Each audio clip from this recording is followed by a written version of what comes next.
Marcus Aurelius emphasized the power of choice in our perception of circumstances, suggesting that regardless of their severity, we have the ability to determine how we judge them.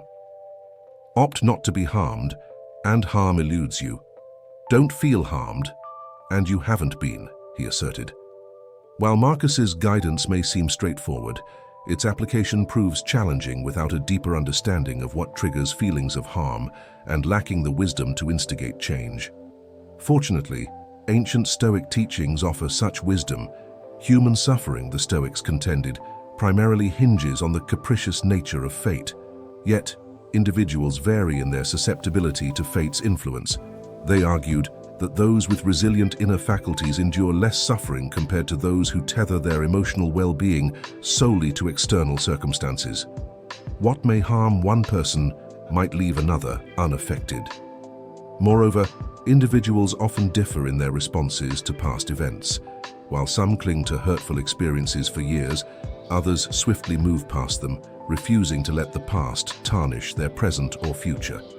Equally common are those who persistently fret over imagined future harms, a tendency the Stoics viewed as counterproductive. It is not external events themselves, including bodily experiences, that inflict harm, but rather our thoughts, memories, and anticipations concerning them. Therefore, resilience lies within our inner faculties, the sole domain of human experience over which we wield complete control. Stoic philosophy prioritizes fortifying the mind over external circumstances, which should exert minimal influence on our well-being. Marcus Aurelius' Meditations presents insights that challenge our conventional views of hardship, enabling us to reframe our experiences and adopt a mindset resilient to life's challenges, akin to the rock that the waves keep crashing over. Expounding upon select passages from Meditations, this video offers further guidance on reducing feelings of harm. Additionally, the Daily Stoic 366, Meditations on Wisdom, Perseverance, and the Art of Living, provides a wealth of Stoic wisdom for maintaining composure and focus in trying times. More information can be found in the description. Marcus Aurelius once likened the mind to the ruler of the soul, echoing a sentiment akin to Buddhist philosophy, where the historical Buddha emphasized that nothing precedes the mind. Ultimately, our thoughts dictate our emotional state. For instance, when faced with physical pain, our reaction to it can exacerbate the suffering. By resisting and fighting the pain or dwelling on fears of its persistence or escalation, we may amplify our distress beyond the pain itself. Marcus Aurelius advocated for a mind unaffected by bodily disturbances, whether gentle or violent. While the exact meaning of agitations of the flesh remains open to interpretation, it appears to reference physical pain and the mind's role in its experience. Inevitably, life offers no guarantees against physical suffering, such as illnesses, accidents, or violence, which lie largely beyond our control. Nevertheless, Marcus Aurelius posited that individuals can endure whatever befalls them, suggesting that while pain is unavoidable, additional suffering is contingent upon our judgments. He delineated a separation between sensory experiences and actual suffering, asserting that while sensations are natural, suffering arises from the mind's judgments. Marcus Aurelius urged restraint in labeling experiences as inherently good or bad, suggesting that accepting pain as a neutral phenomenon alleviates unnecessary suffering. He famously remarked, "Pain is inevitable, suffering is optional," implying that resisting pain through judgment only compounds our distress. Expanding his perspective beyond physical pain, Marcus Aurelius's reasoning extends to emotional wounds such as insults. He posited that it's not the insult itself that harms us, but rather our interpretation of it. Our beliefs shape our judgments, hence, accepting the inevitability of human fallibility can mitigate the sting of insults. Marcus Aurelius contended that harm doesn't originate from external sources, but from our capacity to perceive it. Those in perpetual conflict with the world often harbor beliefs misaligned with reality, leading to incessant dissatisfaction. To end this conflict, one must reconcile their beliefs with reality, thereby fostering harmony with the world. A pragmatic approach to life begins with tempering our expectations of the world. Marcus Aurelius, in his Meditations, contends that demanding the impossible is folly, labeling it as irrational. It's futile to anticipate outcomes beyond the realm of possibility, as such aspirations are destined for disappointment. Yet, subtly and frequently, we find ourselves guilty of this, yearning for realities incongruous with the nature of existence. Frequently termed as empty optimists, individuals of this disposition harbor unwarranted hope and confidence in improbable futures. While confidence and hope are commendable traits, when divorced from reality, they inevitably lead to disillusionment.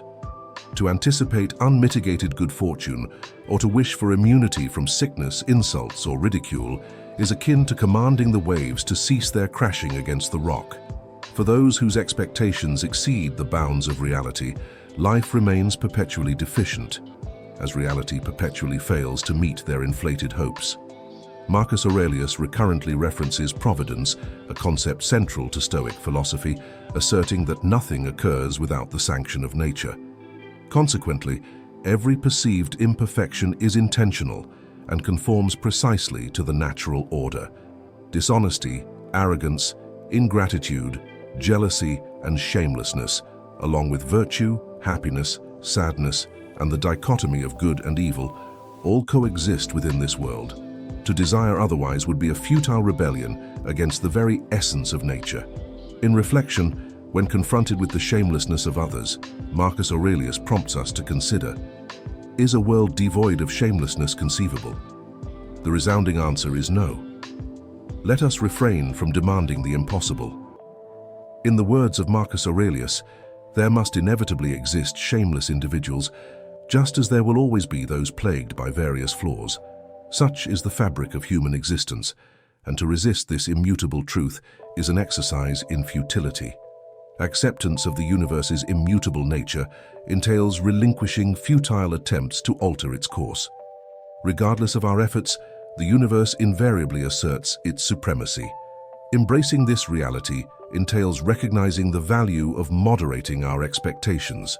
If we cease to yearn for outcomes aligned with our desires, and instead embrace events as they unfold, what remains to cause us harm? Indeed, there exists a certain allure in decay and imperfection, as evidenced by the beauty found in weathered walls and gnarled trees. Marcus Aurelius himself spoke of the aesthetic appeal of imperfections, such as the ridges atop loaves of bread or the aged visage of a person. To those attuned to the universe's intricate workings, even seemingly mundane circumstances present themselves in a favorable light. Why then do we not extend this perspective to life's adversities? Life inherently encompasses both beauty and roughness. Adversity, far from being an aberration, often serves as a catalyst for creativity and growth. Rather than shunning misfortune, we should embrace it as an integral part of life's tapestry, akin to the ridges on a loaf of bread. By fostering an appreciation for life's dichotomies, we fortify ourselves against the caprices of fate. Our reactions to external events, governed by our judgments, dictate our emotional responses. Thus, by relinquishing the urge to judge and control that which lies beyond our influence, we attain a semblance of invulnerability. As Marcus Aurelius aptly noted, our well-being remains impervious to external forces unless we allow them to penetrate our inner sanctum. While we cannot alter the course of fate, we retain agency over our responses to it. Rather than engaging in futile attempts to control the world around us, we should focus on cultivating resilience within ourselves. In doing so, we transcend the fleeting whims of fortune and achieve a state of enduring tranquility. In essence, the key lies in choosing not to be harmed, for in doing so, we render ourselves impervious to the vagaries of fate. Now that we've reached the end of this video, I'd like to express my sincere gratitude for your attention and engagement. If you enjoyed the content and would like to see more similar videos, please consider subscribing to the channel and giving it a thumbs up. Additionally, I invite you to watch one of the 2 suggested videos at the end of this video to continue exploring fascinating topics like this one. Once again, thank you for watching, and until next time.